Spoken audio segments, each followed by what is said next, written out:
Welcome back, Roller Hooters. Hope you're doing well. Thanks for being here. So one of the friends of the channel, Blading David 1990, he's hosted some of these trick challenges before, but this one is the last one, and you're going to have the opportunity to win $600 on this trick challenge. So we're going to get into some of the details and some of the rules on that really quickly. I just want to say thank you a lot to Blading David for hosting these. They're super fun, and he just does this to throw out fun contests to see what people can do and hopefully learn something new and have fun doing it. So let's get into it. So if we go over to Blading David 1990's Instagram page, and again, I will link to all of this down in the description below. He also has a YouTube video detailing all this at length as well. He's very thorough, which is pretty awesome.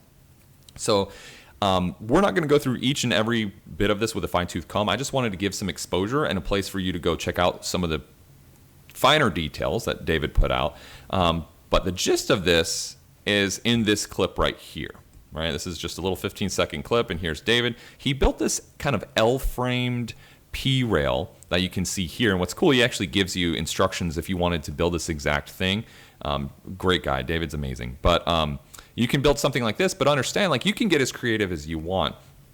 You could build just this kind of L frame. You could go find something at the scrapyard to grind. You could get as creative as you want, but the gist of it here is that you grind one portion of the obstacle, whatever that obstacle may look like or be. It flips onto its side, and then you grind the other portion of that obstacle, right? And so with this, I want to be clear, because he's given a lot of latitude on how you can do this, right? He's even had it to where, or mentioned that you could grind this thing, flip it over, land, not even grind the rest of it, land, come back, and then grind it again.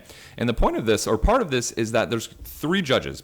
David is not judging this, and he's not participating in this contest. There are 3, I believe it's 3, very well accomplished, very well established skaters that I think are going to be great judges for this. I don't know exactly what the criteria is going to look like. That's going to be on them. Whether it's some combination of creativity, difficulty, style, etc. I'm sure it's going to be some combination of thereof, but I'll leave that to them. They're the judges, and they'll make the final decision. You have an extreme amount of latitude with this to get as creative as you want, and this is open to skaters of all skill levels. And so some of the rules here, if we just zoom in, the obstacle must tip over, right? So that's the point of this whole thing, is the obstacle needs to tip over. So it's just 3 rules, and they're all pretty self-explanatory. But you must do a trick on the obstacle in both positions, starting position and tipped over position. Makes sense. In one continuous video clip. Okay, so yeah, so no splitting up your clip into different segments. And then 3, show the entire obstacle in your video clip. Follow cams are okay. Just make sure the entire obstacle is visible during the part where it actually tips over. So obviously the obstacle must tip over. You need to grind both parts of the obstacle in both orientations.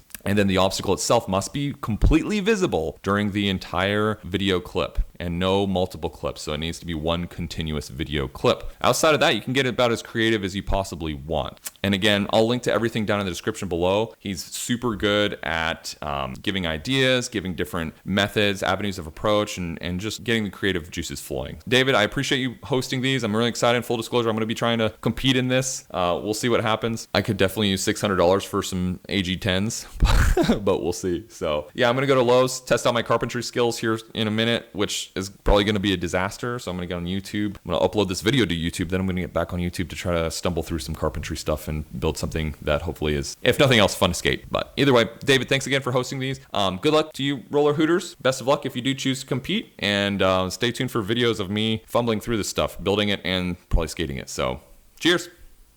Consider subscribing. Like the video if you did like it. And we'll see you next time, Roller Hooters. Take care.